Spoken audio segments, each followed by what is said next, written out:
Cold outreach sucks, but it can work if you do it right. And for some of us, it's our only option, especially if you're just starting out and have no connections, no followers, and no online presence. Most of us don't have 12 months to wait to build a social following, and we don't have thousands of dollars to put into ads to try to reach new clients. So our only good option to find clients right now is cold outreach. So in this video, I'm going to teach you the 3 best cold outreach methods that you can utilize to find new clients. And by the end of this video, you're gonna know exactly what to do and what not to do. And also at the end of this video, if you stick around, I'm gonna share with you my 2 favorite cold email hacks that get my emails open more than any others. So cold outreach is when you reach out to somebody that isn't expecting to hear from you and they're not actively looking for whatever it is that you're offering them. Or in other words, you're contacting these people when they don't expect it at all. These are not leads from your website or leads from an ad or from social media. These are complete strangers that have no clue who you are. So by nature, these prospects that come from cold methods are going to be way more difficult to close. And no matter what you do or how good you are going to get told no and going to get rejected over and over and over again. So you can't try to avoid this, you have to expect it. Another important fact about cold outreach is it is way less effective than you contacting warm leads. And so in cases where you only need 3 warm leads to land a client, for cold outreach with cold leads, you might need hundreds and hundreds before you ever land a client. And so you're going to have to play that numbers game and reach out to enough people to where you can find those clients. Now, cold outreach doesn't just mean cold emailing or cold calling someone on a phone. It can also mean sliding into somebody's DM, sending them a private message on LinkedIn or Facebook. These are all fantastic ways to do cold outreach. All right, so now let's talk about the 3 cold outreach strategies that actually work and that you should start using today. Number 1 that we're going to talk about is Loom outreach videos. Number 2 is personalized email outreach. And number 3 is going to be done on social media like Instagram, but it's called the do you know method. Now, as we get into these 3 strategies and explain to you how to use them, the one thing that we need to remember is none of them are going to work. In fact, no cold outreach will ever work unless you make the prospect feel like they need to reciprocate in some way. Or in other words, they should feel like, wow, Peyton put in a lot of effort to reach out to me. I feel like at the very least, I should give him a response. So that need for reciprocity is absolutely essential. And this is why generic cold emails and cold calls that are read from a script just never work, because people don't feel that need for reciprocity. All right, so strategy number 1, which is our Loom outreach videos. I actually made a video about this that I posted several years ago when I started using this outreach method, and it is so effective. But if you don't do it properly, it's going to be like all of the other strategies that you might have tried, and it just doesn't work, okay? So make sure that you follow this step by step. So a Loom outreach video is where you record your screen and you're actually going to walk through or give advice or feedback on some part of their business. So in my instance, I would do either a website audit or an audit of their Google Ads setup or of their SEO rankings, or maybe you're providing them feedback on their online reputation, or maybe they need help with their copywriting on their website and you're going to share with them a few updates or changes that they can make. And what you're going to do is you're going to record yourself walking through this on a screen recording with a tool like Loom. Now, these types of videos do take a lot of time to make. This isn't something that you can do at scale or automate. You actually need to do the research, film the video, and send it to the prospect. So while this method is much harder to scale, it's actually way more effective because people feel that reciprocity. When you send somebody an email and say, hey, I filmed this 5-minute video walking you through a few errors that I found on your website, I hope this helps.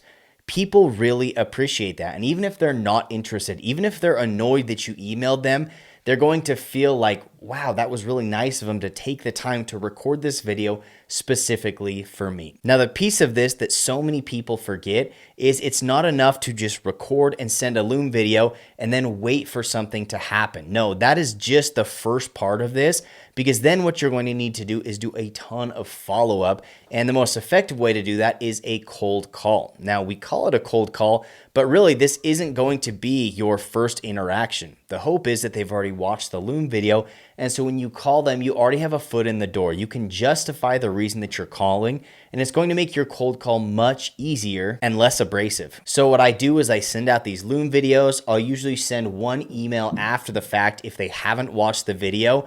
And then about 2 days after that, I'm going to give them a phone call. And I'm going to say, hey, this is Peyton. You probably remember me from the video that I sent you a few days ago where I broke down a couple errors that I found on your website. And most of the time, they're going to remember you. But if they didn't watch the video, they're going to say, oh, I have no clue what you're talking about. And you can say, oh, that's totally fine. I know you're busy, but if you go ahead and look in your email inbox, I actually filmed a video walking through your entire website. And just like that, they're going to be put off guard and they're not going to be able to turn you down or ignore what you're saying because they already feel like you've done something nice for them. Now, the Loom outreach strategy can really work for so many different types of businesses, primarily online businesses where you can record your screen and show them some important aspect of their business or something that can be improved. Now, in these videos, you don't want to tell them the things they're doing wrong or the mistakes they've made. You still want to be very complimentary of their business and just show them a few things that might help. All right, number 2 is a very general term, and that is cold emailing. But this isn't just any type of cold emailing. So many people do this wrong. So many people try to automate this process and send out hundreds of emails every day from a generic template and hope they get some sort of response. But like any type of cold outreach, if it's not personalized to that specific person, they're just not going to respond to it. There's no need to, and they don't ever feel that need to reciprocate because it feels like it came from a robot. So if you want to get these emails opened and read, you have to mention something personal, whether this is the location or a common interest or something that has happened within their business. If you don't mention something that lets them know that you actually wrote this message for them, it's not going to get a response. Now, another thing that you can do to make this not feel so rote and robotic is using a really good subject. So you don't want to say something basic like, hey there, and you don't want to say something really salesy like, get more leads for your business. Instead, make it specific and helpful. Things like, John, your website has a broken link. Or have you seen this negative review from Sally? Or maybe somebody's wasting your ad budget. Just a heads up. Or even spelling error on this page with a link. All of these are very personalized and they're much more likely to get a response. All right, so now for the third strategy. This is the do you know strategy. This is something that I learned from Alex Hormozi, and he made a video about this not long ago that really opened my eyes, and so I started doing this. So what you're going to do is use one of your social media platforms. This can be Instagram, this can be Facebook, this can be TikTok, this can be LinkedIn.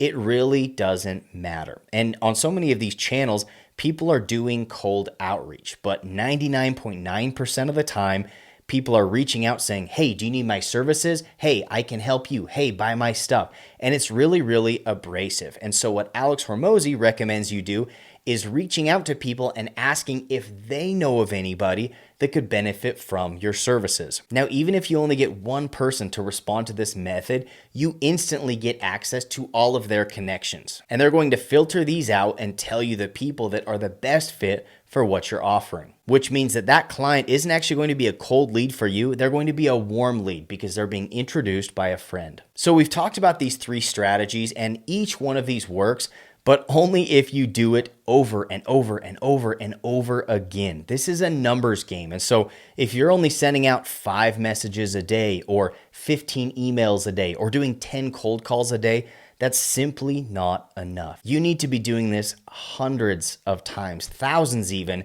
before you see good results. And this is why cold outreach is not the best method long term, but right now it's the most effective way for you to find those clients. Now, when it comes to all of these strategies, I would recommend overlapping them. So don't just stick to one strategy. So once you send a Loom video, send them a private DM that mentions that video. If you're going to send them an email, maybe mention a comment that you made on one of their posts in the past, or a private message that you just sent them on their socials. And make sure that you cold call after all of these strategies. The more touch points that you have, the higher your chances are of getting one of these cold prospects to want to speak with you and hire you. All right, so now that we've finished that, I want to finish up by sharing with you my 2 favorite hacks when it comes to cold emailing that gets my emails open more than any others. The first strategy is something that I noticed that a man named Dan Martell started to use, And what he would do is in his emails make them all lowercase. And so basically, he would forget about punctuation. And something about these emails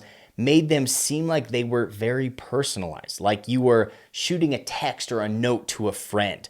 Anytime you see different emails that are all capitalized and have these proper titles, it just makes them feel like promotions. And so instead, what he does is use all lowercase, type in a quick message, and it's much more likely to get open. So all of my cold email outreach, I make sure that I use all lowercase and make it seem like a text to a friend. And the second hack is using the letters RE before your messages. This is something that happens when you send a reply in an email. But if you add these, it makes people think that that's a conversation that they've already had. Now, this isn't necessarily misleading because people don't open these emails with any sort of expectation, but something about that RE makes an email stand out. It makes it look like a thread, and people are going to open it to see what it is. So by using all lowercase and using RE at the start of your subject lines, you're going to get way more of your cold emails open and responded to. So if you enjoyed this video or got any ideas or insights into how you can be better at your cold outreach, it actually really helps out if you hit the like button down below this video. It lets me know that these are the types of videos that you like, and it also makes me feel good about all the effort and research that I put into these videos. So thanks so much for watching, and we'll catch you in the next one.